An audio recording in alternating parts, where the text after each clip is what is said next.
नमस्कार विद्यार्थी मित्रों, आप सभी का स्वागत करते हैं मौर्य क्लासेस में।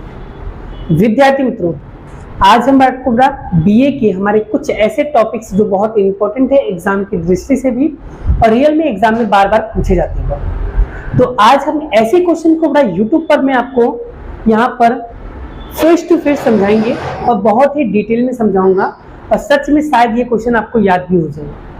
बस वीडियो में क्या लिखा है क्या नहीं उससे मतलब नहीं बड़ा, आप सिर्फ मेरी वॉइस को अगर सुनोगे ना तो भी आपका कॉन्सेप्ट क्लियर हो जाएगा। तो देखिए आज का टॉपिक क्या है। टॉपिक यहाँ पर है बड़ा कि संचालन के उच्च स्तर, मध्य स्तर और निम्न स्तर के बीच में हमें क्या पढ़ेंगे, भेद यानी कि अंतर पढ़ेंगे। भाई हमें पता है कि संचालन के मतलब हमें पता होना चाहिए कि संचालन का मतलब होता है कि अन्य व्यक्तियों से काम लेने की जो कला होती है उन्हीं को हम कहते हैं संचालन। और हमने संचालन के 3 स्तर भी पढ़े। वो तीनों स्तर का नाम था उच्च स्तर, मध्य स्तर और निम्न स्तर। और उच्च स्तर के बारे में हमने ये भी समझा था कि उच्च स्तर में कौन कौन व्यक्ति आते हैं। तो उच्च स्तर में आते हैं general manager, managing director, CEO मतलब मुख्य प्रबंधकीय अधिकारी, ये सभी लोग हमने उच्च स्तर में आते हैं। और मध्य स्तर में कौन आता है बड़ा, जैसे कि विभागीय अधिकारी, ये सब किसमें आते हैं बड़ा, मध्य स्तर में। तो अब हम यही सब चीजें बड़ा आपको डिटेल में समझाने वाले हैं। तो सबसे पहले यहाँ पर समझेंगे बड़ा हम लोग, यहाँ पर मैंने आपको मुद्दे वगैरह लिख दिया है और मुद्दे वगैरह से बड़ा अंदर क्या लिखना है वो आपको टेंशन लेना नहीं है बड़ा, वो आपको आ जाएगा, किताब में भी लिखा हुआ है। मेन चीज है यहाँ पर समझना कि याद कैसे रखना है। बहुत सारे बच्चों को तकलीफ होता है सर याद तो रहता नहीं है हमें, तो उसकी प्रॉब्लम यहाँ पर दूर कर रहा हूँ।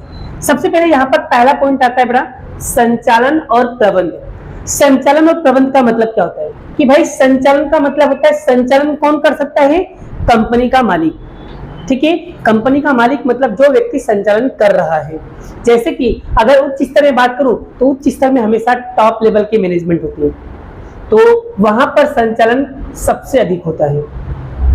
लेकिन जो प्रबंध होता है, प्रबंध का मतलब होता है व्यवस्था तंत्र, यानी व्यवस्था जो होता है बड़ा वहां पर थोड़ा सा कम होता है।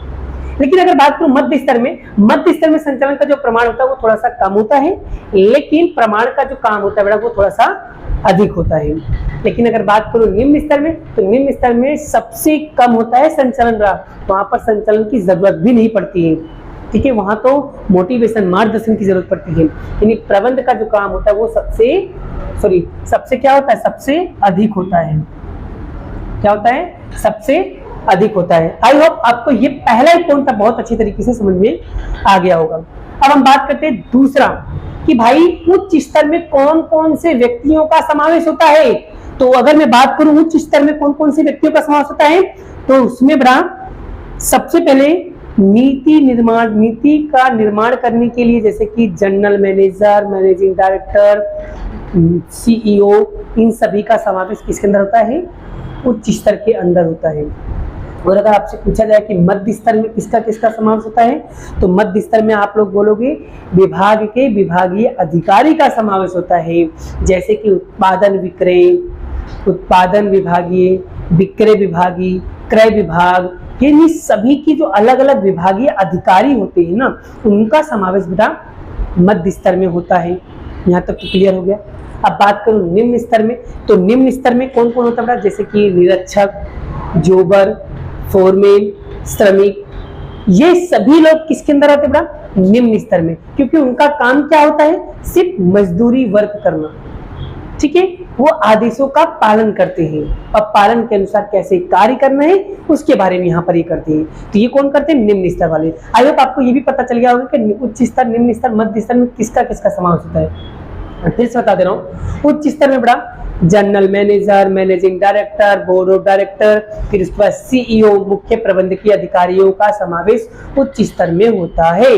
मध्य स्तर में विभागीय अधिकारी का समावेश होता है, जैसे कि उत्पादन, विक्रय, क्रय, इन सभी का समावेश हम मध्य स्तर के अंदर करते हैं। निम्न स्तर में किसको करते हैं बड़ा, निम्न स्तर में जोबर, फोरमैन, निरीक्षक, ठीक है, इन सभी का समावेश इसके अंदर होता है, निम्न स्तर के अंदर होता है। आई होप आपको 2 पॉइंट बहुत अच्छे से क्लियर हो गए। अब बात करता हूं अधिकार और दायित्व। भाई किसको अधिकार मिलना चाहिए, किसको अधिकार नहीं मिलना चाहिए, इसकी लिए बात करूं बड़ा तो अधिकार और दायित्व दोनों मात्र दोनों की मात्रा अधिक होती है। यानी कहने का तात्पर्य बड़ा उच्च स्तर में बड़ा वहां पर पावर भी ज्यादा होता है और जिम्मेदारी भी ज्यादा होता है। भाई पावर किसके पास होता है? जो मालिक होगा, और वही तो हर डिसीजन लेता है ना भाई। तो यानी कि संचालन के पास अधिकार भी है और दायित्व भी है, और वो किसके पास होगा? जिसके पास पावर होगा। और पावर किसका है? सबका बाप। कौन है? उच्च स्तर। यानी इसके अंदर दायित्व और अधिकार दोनों ही ज्यादा होता है, राइट। लेकिन बच्चों अगर मैं मध्य स्तर की बात करूं तो मध्य स्तर में अधिकार का प्रमाण जो होता है बड़ा वो थोड़ा सा कम होता है, लेकिन जिम्मेदारी क्या होता है बड़ा? वो सीमित होता है, ज्यादा नहीं होता है, सीमित होता है। न ज्यादा और न ज्यादा कम, मीडियम, ठीक है। लेकिन वहां पर जो अधिकार होता है वो थोड़ा सा संचालन की कंपैरिजन में थोड़ा सा कम होता है, यानी उच्च स्तर की कंपैरिजन में थोड़ा सा कम होता है अधिकार, लेकिन थोड़ा सा कम होता है, लेकिन जिम्मेदारी सीमित होती है। अगर बात करूं बड़ा निम्न स्तर में अधिकार तो बहुत ही कम होता है, एकदम ना के बराबर, ठीक है। और जिम्मेदारी कहां तक होता है? जिम्मेदारी उप विभाग तक होता है। उप विभाग मतलब कि इसके ऊपर वाला कौन है भाई? मध्य स्तर वाले। यानी मध्य स्तर वाले जितना भाई उसको ऑर्डर देगा वो उतना ही कार्य करेगा, उससे ज्यादा वो कार्य नहीं करेगा, क्योंकि वो किस में आता है? निम्न स्तर में आता है। वो अधिकार नहीं, वो अधिकार का काम नहीं करता, वो जिम्मेदारी का काम करता है। यानी अधिकार उसके पास बहुत ही कम है भाई। फिर से अधिकार और दायित्व उच्च स्तर वाले के पास सबसे ज्यादा होता है और मध्य स्तर वाले के पास इनके कंपैरिजन में थोड़ा सा कम होता है, लेकिन निम्न स्तर में बहुत ही कम होता है। यहां तक क्लियर हुआ? 3 पॉइंट क्लियर हुए। अब बात करता हूं संख्या। बच्चों उच्च स्तर में जो संख्या होती है बड़ा, उच्च स्तर में कर्मचारियों की जो संख्या होती है वो बहुत ही कम होती है। उच्च स्तर में कर्मचारियों की संख्या कम होती है, लेकिन मध्य स्तर में उच्च स्तर की तुलना में मध्य स्तर में कर्मचारियों की संख्या थोड़ी सी ज्यादा होती है। लेकिन निम्न स्तर में कौन होता है? निम्न स्तर में कितने कर्मचारी होते हैं? निम्न स्तर में उच्च स्तर और मध्य स्तर के कंपैरिजन में सबसे ज्यादा होती है, सबसे अधिक होती है, सबसे अधिक कर्मचारियों की संख्या यहाँ पर होती है। उच्च स्तर में कर्मचारियों की संख्या कम होती है, मध्य स्तर में भाई उच्च स्तर के कंपैरिजन में मध्य स्तर में कर्मचारियों की संख्या थोड़ी सी ज्यादा होती है, लेकिन निम्न स्तर में उच्च स्तर और मध्य स्तर के कंपैरिजन में दोनों से सबसे अधिक होती है। आइए यहां तक आपको समझ में आ रहा है, ठीक है भाई। मैनेजमेंट कौन करता है? कंपनी का मालिक।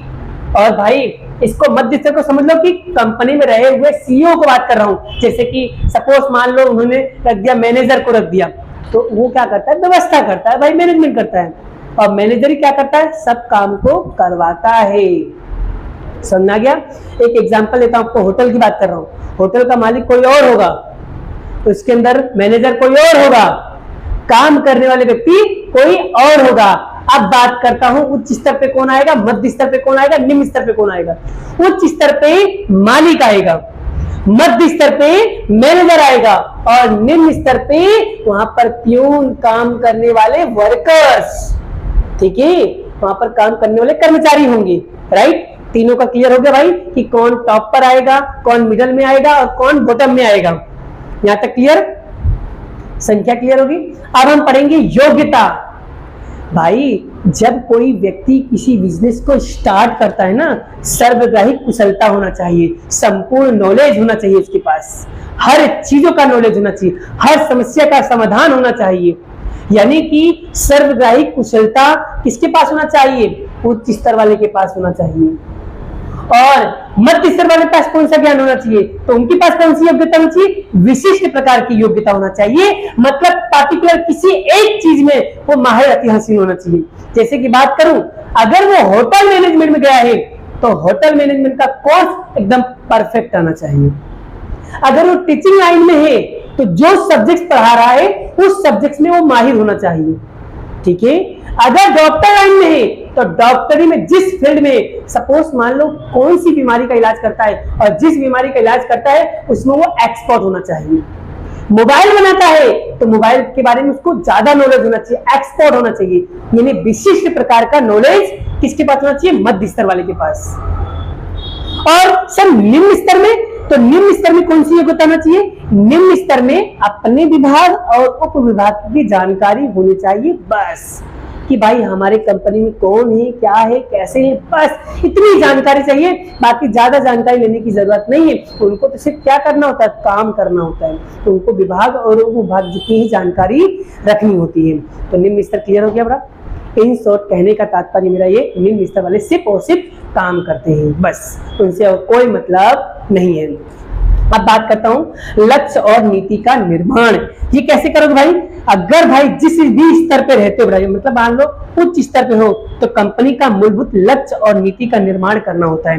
यानी हर व्यक्ति, मालिक यही चाहता है कि भाई कंपनी जितनी तेजी से ग्रो होगी उतना ही हमारा फायदा होगा। वो हर समय प्रॉफिट के बारे में या कंपनी को आगे बढ़ाने के बारे में सोचता है।